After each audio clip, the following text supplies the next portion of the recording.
میرا رب سچا، سچوں کا سچا محمد الرسول اللہ، بھیجنے والا رب سچا، لانے والا جبریل سچا، سنانے والا محمد کریم سچا۔ کہہ دیے وَإِن يَسْلُبْهُمُ الذُّبَابُ شَيْئًا لَا يَسْتَنْقِذُوهُ مِنْهُ، یہ کچھ بھی نہیں کر سکتے مکھی سے وہ خوراک واپس لے سکتے۔ کیوں؟ پھر وہی سوال ہے، کیوں نہیں لے سکتے؟ یہ تو یہاں بیٹھتے ہیں لوہے محفوظ پہ پڑھ لیتے ہیں، یہاں بیٹھتے ہیں مرید کو کہتے ہیں تو جہاں بھی ہوگا میرا ہاتھ تیرے سر کے اوپر ہوگا، اور اس کا ہاتھ میز سے آگے نہیں جاتا ہے۔ کبھی کسی سید کا دیکھا ہے؟ میں بھی سید ہوں، یہاں سے اتنا لمبا ہاتھ، جتیاں وہاں سے اٹھا کر لے آئے، دیکھا ہے کبھی؟ اور کہتا کیا مرید جتنے بھی ہوئیں گا نا اتنے ہاتھ میرا ہے، میں دیکھ رہا ہوں تجھے آئے، اور دیکھ رہے سامنے مکھی لے کر جا رہی ہے، اس لمبے ہاتھ سے ذرا اس کو پکڑ کر کھانا ہی واپس دکھا دے، آسان سا نسخہ ہے۔ یہ گھوڑا اور یہ میدان، ہم مانتے ہیں پتہ نہیں کیا کچھ کر سکتے ہیں، ماننے تک مجلس میری، خرچہ میرا، گھر میرا، کھانے میری ذمہ داری ہے، تو سیدوں کو بلا، اور مکھی رب کی آ کر لے کر جا رہی ہے، اسے کھانا لا کر دے دے، تیرا مسلک قبول کر لو۔ آخر کیوں؟ قرآن بڑی خوبصورت کتاب ہے، ہائے ہائے، قرآن بڑی خوبصورت کتاب ہے۔ عرب کے لوگوں کو بڑا مان تھا کہ ہم فصاحت اور بلاغت کے استاد ہیں، اور حقیقت میں تھے بھی۔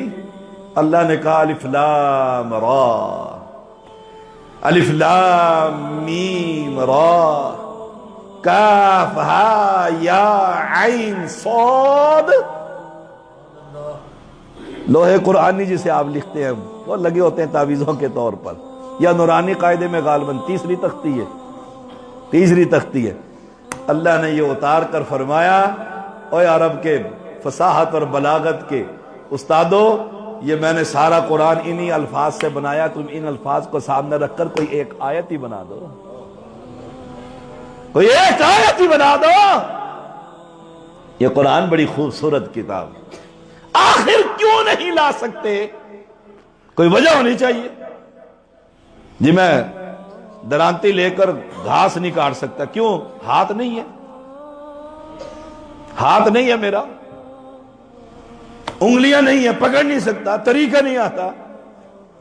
تو پھر باپ بیٹے کو کہتے ہیں یہاں سے پکڑ درانتی، یہاں سے چلا۔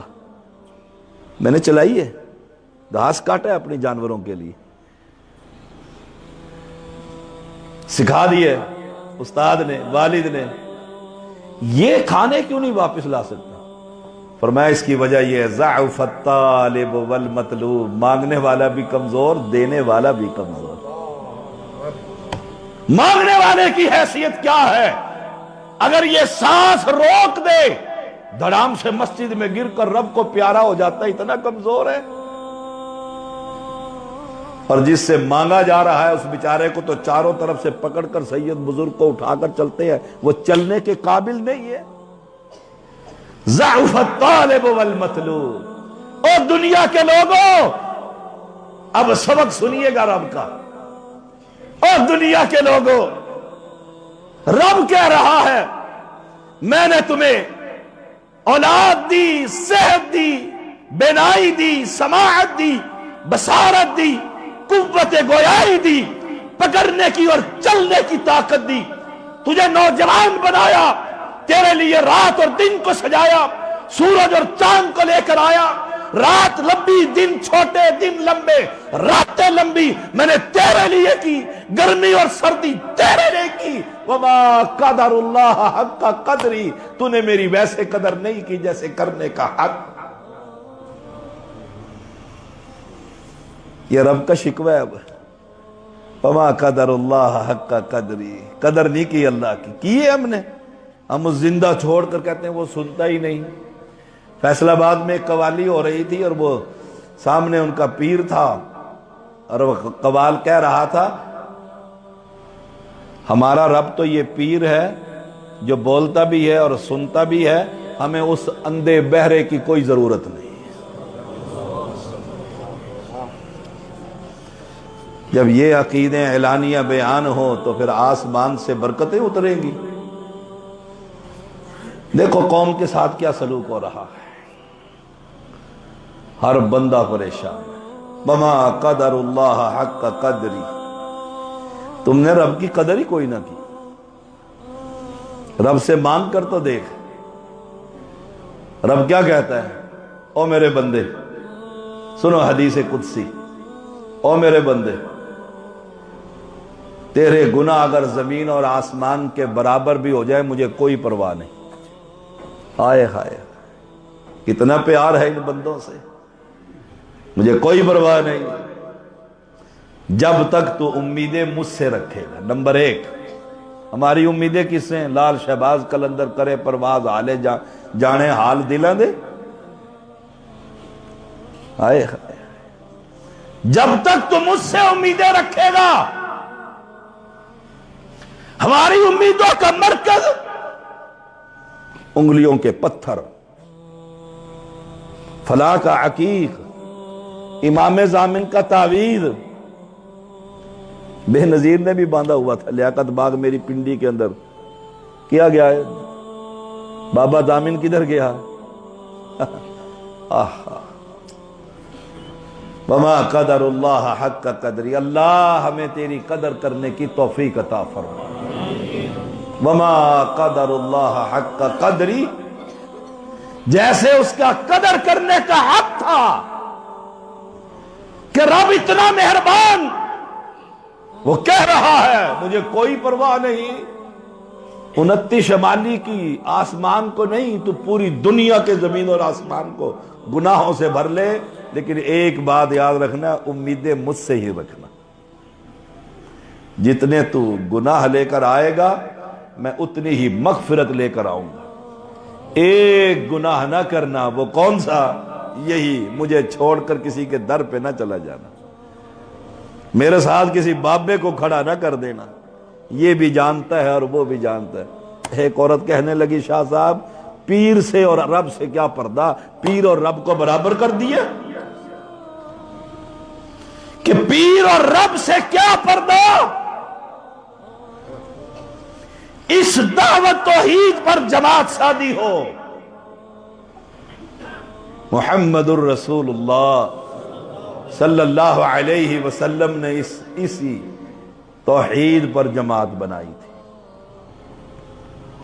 اور آج معذرت کے ساتھ، مجھے نہیں پتا آپ کس تنظیم کے ساتھ ہے، میں نے پوچھا ہی نہیں، معذرت کے ساتھ ہم مشرکوں کی پنڈلیوں کی مالشی کرتے رہتے ہیں۔ توحید والوں کا یہ کام، اور کمال ہے، کمال ہے، مسئلہ بتاؤ اس توحید پرست کو، کہو فقہ حنفی میں یہ لکھا ہے، کہتا ہے میں نہیں مانتا، شافعی میں یہ لکھا ہے میں نہیں مانتا، فتاوی عالمگیری میں یہ لکھا ہے میں نہیں مانتا۔ انکار کرنے پر آ جائے تو فقہ کے امام کو انکار کر دیتا ہے، اور بنانے پر آ جائے تو قبر پرستوں کے نواز کو اپنا امام بنا لیتا ہے۔ سوچئے گا ذرا ٹھنڈے دل سے، تو مسلح کا امام تھا، تو نے قوم کو لے کر چلنا تھا، تو نے سب کا انکار کر دیا ہے، سنت یہ ہے، حدیث یہ ہے، نبی یوں کہتے ہیں۔ یہاں اسلام کوئی سبق نہیں دیتا، سبق دیتا ہے کیا؟ اللہ کی توحید پر جماعت بنے گی، اور توحید والوں اپنے عقیدے کو سامنے رکھو اور دن رات ایک ہی محنت کر۔ اگر یہ قبر پرست ہے اس کو توحید پرست بنا، یہ بن گیا ہے دوسرے کو بنا، یہ بن گیا ہے چوتھے کو بنا، پانچویں کو بنا۔ یہی کام میرے محمد الرسول اللہ 13 سال تک یہی پیغام دیتے رہے، اور 10 سال تک اسی پیغام کو عملی طور پر نافذ کرتے رہے۔ وما قدر اللہ حق قدری، ہم نے قدر نہیں کی اس مالک کے نظام کو، اس کے کتاب کو، اس کے کلام کو۔ اللہ کون ہے؟ فرمایا ان اللہ لقوی عزیز، وہ تو قوی ہے، اس جیسا کوئی قوی ہے؟ بڑے سے بڑا کون ہے انسانوں میں؟ محمد الرسول اللہ صلی اللہ علیہ وسلم۔ 5 دن رہ گئے ہیں وفات میں باقی، صحیح بخاری۔ اور 2 صحابی عباس اور علی ہاتھوں کو پکڑ کر صحابہ